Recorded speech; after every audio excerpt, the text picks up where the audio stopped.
Hello guys, നമ്മൾ നമ്മുടെ ശ്യാമ ചേച്ചിക്ക് ചെറിയൊരു സർപ്രൈസ് കൊടുക്കാൻ പോവുകയാണ്.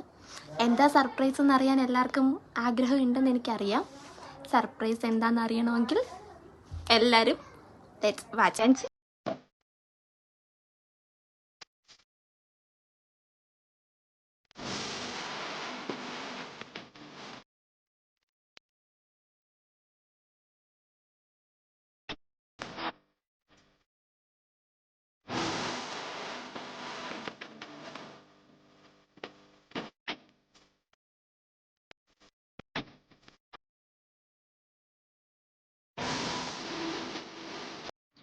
ഹായ് ഹലോ, നമ്മുടെ പുതിയ വീഡിയോയിലേക്ക് എൻ്റെ എല്ലാ കൂട്ടുകാർക്കും സ്വാഗതം. എൻ്റെ അനിയത്തി ആദ്യം ഇൻട്രോയിൽ പറഞ്ഞ പോലെ തന്നെ എനിക്ക് വീട്ടിൽ ചെന്നപ്പോൾ എല്ലാവരും കൂടി തന്നൊരു സർപ്രൈസാണ് കേട്ടോ ഈ വീഡിയോയിൽ. ഞാൻ ആദ്യമായിട്ട് പ്രഗ്നൻ്റ് ആയ ഒരു ടൈം ഉണ്ടല്ലോ, അതായത് 2011-12 ആ ഒരു സമയമുണ്ടല്ലോ, ആ സമയത്ത് നമുക്ക് കിട്ടാണ്ടിരുന്ന പല കാര്യങ്ങളും, അതായത് ചില ഹാപ്പി മൊമെൻറ്റ്സ് എന്നൊക്കെ പറയാം കേട്ടോ. അതിപ്പോൾ ഈ ഒരു ടൈമിൽ കിട്ടുമ്പോൾ ഭയങ്കര ഒരു സന്തോഷം തന്നെയാണ് തോന്നുന്നത്. അന്നൊക്കെ എന്ത് പറ്റിയെന്ന് ചോദിച്ചാൽ വേറൊന്നും കൊണ്ടല്ല, ഈ ബേബി ഷവർ എന്ന് പറഞ്ഞ ഏർപ്പാടൊക്കെ ഉണ്ടല്ലോ, അത്ര പരിചിതമല്ലായിരുന്നു. പിന്നെ ഉണ്ടെങ്കിൽ തന്നെ ഇതൊക്കെ പ്ലാൻ ചെയ്യാനായിട്ട് നമ്മുടെ വൈബിലുള്ള ആൾക്കാരൊക്കെ ഉണ്ടാവണമല്ലോ. ഇപ്പോഴാണ് അങ്ങനെയുള്ള ആൾക്കാരെ നമുക്ക് കിട്ടിയത് കേട്ടോ. അതായത് മെയിനായിട്ട് പറയുകയാണെങ്കിൽ എൻ്റെ ആങ്ങളയുടെ ഭാര്യ, അതായത് എൻ്റെ സ്വന്തം നാത്തൂൻസ്. പിന്നെ അന്നൊക്കെ നമ്മുടെ കുഞ്ഞു പിള്ളേരായിട്ടുണ്ടായിരുന്ന നമ്മുടെ അനിയത്തിമാരുണ്ടല്ലോ, അവൾമാരും പിന്നെ അവളുടെ ഹസ്ബൻഡും, അതായത് എൻ്റെ അനിയൻ. അങ്ങനെ വൈബുള്ള ആൾക്കാരൊക്കെ ചേർന്നപ്പോൾ പിന്നെ ഇതിനെയൊക്കെ സപ്പോർട്ട് ചെയ്യാനായിട്ട് പ്രോത്സാഹിപ്പിക്കാൻ വേണ്ടി എന്നോണം എൻ്റെ സ്വന്തം കെട്ടിയോനും ചേട്ടനും മമ്മിയും പിന്നെ എൻ്റെ മാമനും മാമിയും പിന്നെ നമ്മുടെ സ്വന്തം കുഞ്ഞിപ്പിള്ളേരുണ്ടല്ലോ, കുഞ്ഞിപ്പിള്ളേരെ നമുക്ക് മാറ്റി നിർത്താൻ പറ്റത്തില്ലല്ലോ, അവരാണല്ലോ ഇതിൻ്റെ മെയിൻ ആൾക്കാർ. ഇവരൊക്കെ കൂടി ചേർന്നപ്പോൾ പിന്നെ പറയേണ്ട കാര്യമുണ്ടോ, സംഭവം അങ്ങ് കളറായി. സത്യം പറഞ്ഞാൽ അതാ ഇപ്പോൾ ഇവിടെ സംഭവിച്ചേക്കുന്നത് കേട്ടോ. സത്യം ആ ഒരു ടൈമിൽ എന്നോട് മാത്രം ഈ പരിപാടിയെ പറ്റി ആരും പറഞ്ഞില്ലായിരുന്നു കേട്ടോ. എന്നാലും എൻ്റെ കെട്ടിയോനെങ്കിലും പറഞ്ഞായിരുന്നെങ്കിൽ കുറച്ച് ബ്രൂട്ടീഷനൊക്കെ ഇടായിരുന്നു. ഇനിയിപ്പോൾ പറഞ്ഞിട്ട് കാര്യം എന്താ, സംഭവം എല്ലാം കഴിഞ്ഞില്ലേ. പിന്നൊരു കാര്യം എന്ന് വെച്ചാൽ അതുകൊണ്ട് എനിക്ക് വലിയൊരു സർപ്രൈസ് കിട്ടി കേട്ടോ. അപ്പോൾ എന്താ പറയണ്ടേ, അത് ചിലപ്പോൾ എന്നോട് രഹസ്യമായിട്ട് പറഞ്ഞിട്ടുണ്ടായിരുന്നെങ്കിൽ ഈ ഒരു സർപ്രൈസ് എനിക്ക് കിട്ടത്തില്ലായിരുന്നു. നിങ്ങൾ കണ്ടല്ലോ, ഞാൻ കയറി വന്ന സമയത്ത് എനിക്ക് ഭയങ്കര അത്ഭുതം തോന്നി. ഞാൻ ഇങ്ങോട്ട് കയറി വന്നു, ഫുൾ ലൈറ്റൊക്കെ ഓഫായി കിടക്കുന്നു, ആകെ എൻ്റെ മൈൻഡ് ബ്ലാങ്ക്. അങ്ങനെ അതൊക്കെ ഞാൻ പറയാം കേട്ടോ, വഴിയെ പറയാം, സംഭവമൊക്കെ ഡീറ്റെയിൽ ആയിട്ട് പറയാം കേട്ടോ.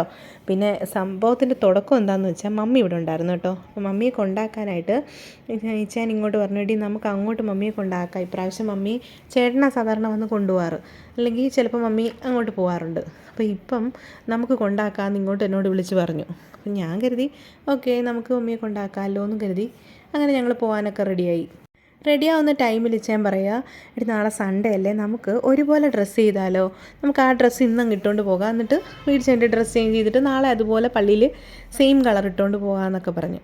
ഞാൻ ഓർത്തു ഇതിപ്പോൾ എന്താ ഇങ്ങനെയൊക്കെ തോന്നാൻ, സാധാരണ ഞാൻ ഒരേപോലെ എടുത്ത് വെക്കുമ്പോൾ അത് വേണോ എന്നൊക്കെ ഇങ്ങോട്ട് ചോദ്യങ്ങൾ വരാറുണ്ടായിരുന്നു കേട്ടോ. ഇപ്പോൾ അതേ ആളിങ്ങോട്ട് പറയുന്നു. ആ സന്തോഷത്തിൽ പിന്നെ ഒന്നും നോക്കിയില്ല. ഇച്ചായൻ എടുത്ത് വെച്ച ബ്ലൂ കളറിലെ ഷർട്ടായിരുന്നു കേട്ടോ. അപ്പോൾ ഞാൻ അലമാരയെ തപ്പി എനിക്ക് ഇപ്പോൾ ഇടാൻ പറ്റുന്നത്, അതായത് എനിക്ക് വണ്ണമൊക്കെ വെച്ചിട്ടുണ്ടല്ലോ, അപ്പോൾ ഇപ്പോൾ ഇടാൻ പറ്റുന്ന ടൈപ്പ് വേണമല്ലോ, അങ്ങനെ ഒരു ഉടുപ്പ് അങ്ങടങ്ങെടുത്ത് വേഗം തന്നെ റെഡിയായി പോകാൻ ഇറങ്ങുമ്പോൾ അതേ കെട്ടിയും പിങ്ക് കളറിലെ ഷർട്ട് ഇട്ടേക്കുന്നു. ഞാൻ ചോദിച്ചു, ഇത് എന്നാ പരിപാടി അയച്ചായ, എന്നെക്കൊണ്ട് ഈ ചൂടത്ത് ഇതൊക്കെ എടുത്ത് ഇടിച്ചിട്ട് വല്ലാത്ത ചതിയായി പോയി എന്ന് പറഞ്ഞ്. അപ്പോൾ ഉണ്ടല്ലോ ആൾ പറയുക, എന്താണെന്ന് അറിയത്തില്ലടി, ആ ഷർട്ട് എനിക്ക് ഒട്ടും അങ്ങോട്ട് കംഫർട്ട് അല്ലാത്തതുപോലെ. ഞാൻ പറഞ്ഞു അടിപൊളി. അങ്ങനെ ആ പിങ്ക് ഷർട്ടും ഒക്കെ ഇട്ട് കെട്ടിയവനും നീല ഡ്രസ്സിട്ട ഞാനും കൂടി വീട്ടിലേക്ക് പോകുന്നു. പിന്നെ നിങ്ങൾ കാണുന്നതൊക്കെയാണ് സംഭവിച്ചത്. നേരത്തെ ഞാൻ പറഞ്ഞ പോലെ എന്നെ കയറി വന്നപ്പോൾ ആ സംഭവിച്ചതൊക്കെ കണ്ടോ. ഇതെന്താണെന്നറിയാതെ എൻ്റെ കിളി പോയി നിൽക്കുന്നതാണ് നിങ്ങൾ കാണുന്നത്. എല്ലാവരും ക്യാമറ ഓണാക്കുന്നു, ചിരിക്കുന്നു, സർപ്രൈസ് എന്ന് പറയുന്നു, പിന്നെ ആകെ ഒരു പുകമയം. സത്യത്തിൽ അടിപൊളിയായിരുന്നു കേട്ടോ. ഞാനിപ്പോൾ ഇങ്ങനെ പറയുന്നെങ്കിലും സംഭവം അടിപൊളിയായിരുന്നു കേട്ടോ. ജീവിതത്തിൽ മറക്കാനാകാത്ത സംഭവങ്ങളിൽ പ്രധാനപ്പെട്ട ഒന്ന് തന്നെയാണിതും കേട്ടോ. നമ്മുടെ ജീവിതത്തിലേ നടക്കില്ല എന്ന് വിചാരിക്കുന്ന ചില കാര്യങ്ങൾ ഇങ്ങനെ നടക്കുമ്പോൾ, അതായത് നമ്മുടെ ദൈവം നമ്മുടെ കയ്യിലിങ്ങനെ കൊണ്ടുവന്ന് വെച്ച് തരുമ്പോൾ ഉണ്ടല്ലോ, ആ അത് പറഞ്ഞറിയിക്കാൻ പറ്റത്തില്ല കേട്ടോ. അതെനിക്ക് പറയാൻ പറ്റുന്നില്ല, എനിക്ക് വാക്കുകളില്ല, അത്രയ്ക്കും ഭയങ്കര സന്തോഷമായിരുന്നു കേട്ടോ. പിന്നെ ഞങ്ങളെല്ലാവരും കൂടെ ചേർന്ന് കുറേ ഫോട്ടോസും വീഡിയോസും ഒക്കെ എടുത്തു. നാത്തൂൻസൊരു കേക്കൊക്കെ സെറ്റ് ചെയ്ത് വെച്ചിട്ടുണ്ടായിരുന്നു കേട്ടോ. അപ്പം കേക്കൊക്കെ കട്ട് ചെയ്തു. പിന്നെ നമ്മളെല്ലാവർക്കും കേക്കൊക്കെ കൊടുത്തു. എനിക്കെല്ലാവരും കേക്ക് തന്നു കേട്ടോ. അതായിരുന്നു മെയിൻ. എല്ലാവരും എനിക്ക് തരുമായിരുന്നു. എന്നോട് പറഞ്ഞു നീ ആർക്കും കൊടുക്കണ്ട, ഞങ്ങളെല്ലാവരും നിനക്കാ തരുന്നതെന്ന്. പക്ഷേ എന്നാലും ഞാൻ എല്ലാവർക്കും കൊടുത്തു കേട്ടോ.